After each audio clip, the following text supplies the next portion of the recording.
The Kim Kardashian thief says he feels no guilt for the gunpoint Paris robbery and reveals the $10 million jewelry heist was inspired by her parading her valuables online. Since she was throwing money away, I was there to collect it. I thought this would be a pretty interesting thing to go over. So, one of the perpetrators of Kim Kardashian's 2016 Paris robbery has spoken out, declaring he feels no guilt over the crime. Yunus Abbas is one of 12 elderly men arrested for the burglary in which Kardashian was bound at gunpoint, while the band of thieves now known as the Grandpa Robbers plundered $10 million worth of jewelry from her luxurious hotel suite. In a new interview with Vice News, Abbas confirmed that he developed the idea for the robbery after seeing Kardashian repeatedly flaunt her jewelry on social media. Since she was throwing money away, I was there to collect it, and that was that. Guilty? No, I don't care, he said with a chuckle. I don't care. He also divulged details of the robbery itself, alleging that Kardashian's secretary attempted to call for assistance but dialed 911 despite being in France. When asked about celebrities posting about their valuables on the internet, Abbas defiantly argued they should be a little less showy towards people who can't afford it. For some people, it's provocative. Kardashian reportedly experienced flashbacks after the robbery during which she feared she might be raped or murdered. Abbas acknowledged, "You don't come out of it unscathed.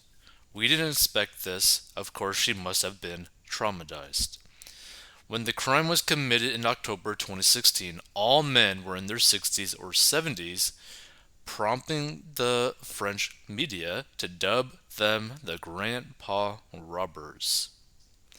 So, in one of the pieces Abbas and his gang took was the $4 million 20 carat Lorraine Schwartz engagement ring Kardashian was given by Kanye West.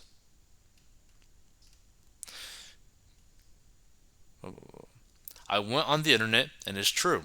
I saw her jewelry. I saw her ring.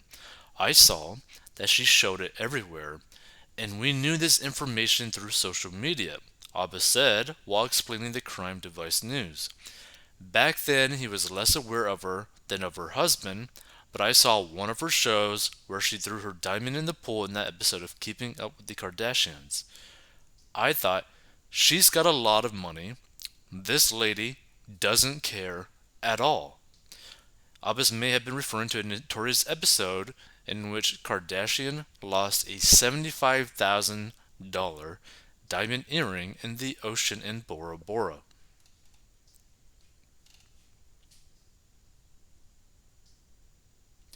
So she worked herself up into hysterics over the earring, exasperating her elder sister, Kourtney Kardashian, who drawled, "Kim, there's people that are dying." The Grandpa Robbers discovered online that Kim Kardashian was headed to Paris Fashion Week in October 2016, so we went there to do some reconnaissance. They successfully traced her to the Hotel de Portalas in 8th arrondissement, and according to Abbas, they were there from midnight the night of the crime. Kardashian sisters had left the hotel that evening with their bodyguard Pascal Duvier in tow, leaving her alone and vulnerable in her suite. "We got in through the little door that was open on the inside," Abbas said. "As soon as we got in, we took control of the concierge, we overpowered him, we tied him up, but then we looked for the keys of the bedroom she stayed in." He explained, "I stayed downstairs, but my two colleagues went upstairs with the concierge to go to Madame Kardashian's room. The men who breached her suite then tied her up, gagged her, and threw her in the bathtub as she reportedly pleaded for her life." When Abbas' colleagues returned downstairs, he said Madame Kardashian's secretary called for help, but she called 911 in the United States, which scared us, which made them lose a lot of time. And when we got out, there was a bunch of police outside who didn't know anything about the robbery. While making his getaway by bicycle, Abbas dropped a 30,000 euro diamond encrusted cross, and France 24 reports that hours later it was discovered by a passerby. However, Abbas told Vice that his arrest stemmed from the fact that he left some of his DNA on the concierge while tying him up, allowing the police to track him down, a task made easier by the fact that he already had a record. Abbas then spent 22 months in prison, but was granted a release on health grounds and has since published a memoir of the robbery. Omar Ait Kadai, one of the men arrested for the heist, told French police the engagement ring was the only surviving piece of Kardashian stolen jewelry. In early 2017, Le Monde obtained a transcript of Kadai's police interview where he explained that his gang melted down and sold off the rest of the spoils. For the jewelry never to be recognized, we made a common decision to melt it, he said, claiming their loot was taken to the diamond trade hub of Antwerp. Kardashian later told David Letterman the experience left her so paranoid for a year that she would have a half dozen guards constantly posted at her Calabasas home. And last year, 5 years after the robbery, she revealed she was still so scarred by the incident that she no longer keeps any jewelry at home, even in a safe. I can't sleep if I have jewelry in my safe, or money, or anything in my house. I just don't live my life like that, she said in Keeping Up with the Kardashians special. She insisted no expensive item ever come to her home, and as far as jewelry, if I'm wearing something, it's borrowed, it's fake. Kardashian claims she has become a completely different person after the robbery in the best way by dialing back her materialism. Prior to the ordeal, she had to have the coolest car, the best rims, the best outfit, and I thought that I was the, shit because of that. I thought that made me, she said. The things I valued before that happened were generally completely different than what I value now, said the reality star, who's now a mother of four. It's fun to get dressed up and all this, but things don't make me. And last November, the 12 grandpa robbers were indicted on various charges in connection with the Paris jewel heist that sent shockwaves around the world. And French law shields Kardashian from having to be cross-examined, meaning she would not have to face her accused assailants in court. So, feel free to give your thoughts on this whole situation. Now, I have a few different views on this, right?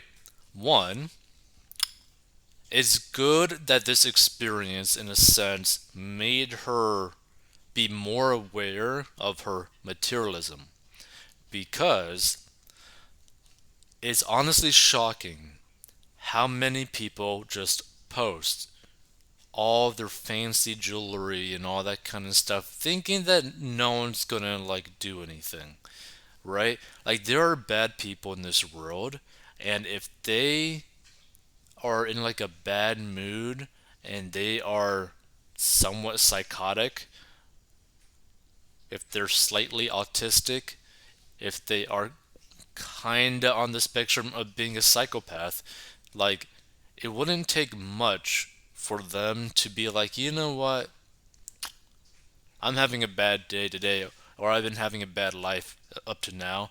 I'm gonna take it out on this person and take everything that they have. You gotta be really careful, right? Especially when you have someone of her size and basically popularity, right? Because even back then in 2016, she had a massive, massive following, right? When you're such a public figure, and it would be easy for people to basically figure out where you're going to be when you're going to be there, and know that you always carry a lot of money with you in terms of jewelry, you're going to be a target, right? This is the same issue that I see with a lot of rappers who start to make really good amount of money, and they literally carry 200 grand of cash in their pockets, right? Then a $100,000 diamond Rolex, right? Then random expensive other jewelry on them all the time. What are you doing? you are literally asking yourself to get robbed, right? Now it'd be a little bit different if you were in a specific area where basically there's no crime. But a lot of the people who wear these types of things go into areas where it's going to be like a crime haven. Like, oh yeah, there's going to be crime everywhere. So just be very careful, right?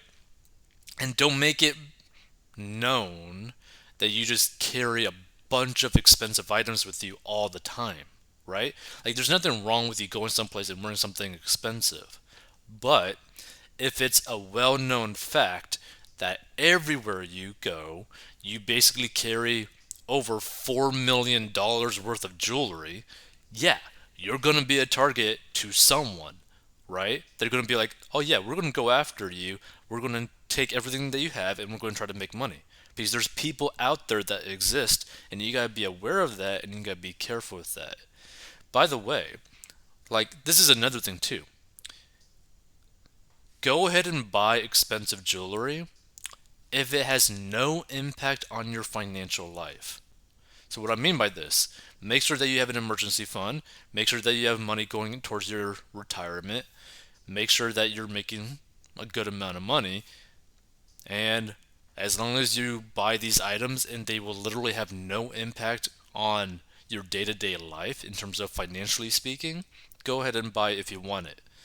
Just be aware that once you buy these jewelry items, more than likely you're never going to get the same value from that ever again. So if you spent like $1 million on a really nice watch, you're probably not going to get that same value out of it in the future. Now, of course, it depends on the watch. Some watches appreciate, some watches don't. That one's a really weird like space in the financial world. But if we're talking about, like, let's say that you buy like a gold necklace with a whole bunch of diamonds in it, right? Let's say you spend like 100 grand for that because you added diamonds to it. It's not going to be worth $100,000 because it's like a customized piece, right, to you. And the gold is only going to be worth what gold is at that point that you sell it, and the diamonds are only going to be worth what it is at the time that you sell it, right? That the added cost of like customizing the piece means nothing. You know, like how like some like NFL players, athletes, all that kind of stuff basically have like this like really customized necklace with their name on it or something like that, and they spend like 50 grand, 100 grand on this necklace, right? Guess what? The resale value of that necklace is maybe like 5, 10 grand at the most, just for the raw material. If you want to learn how to get a debt and master your money, go to 40inbox.com.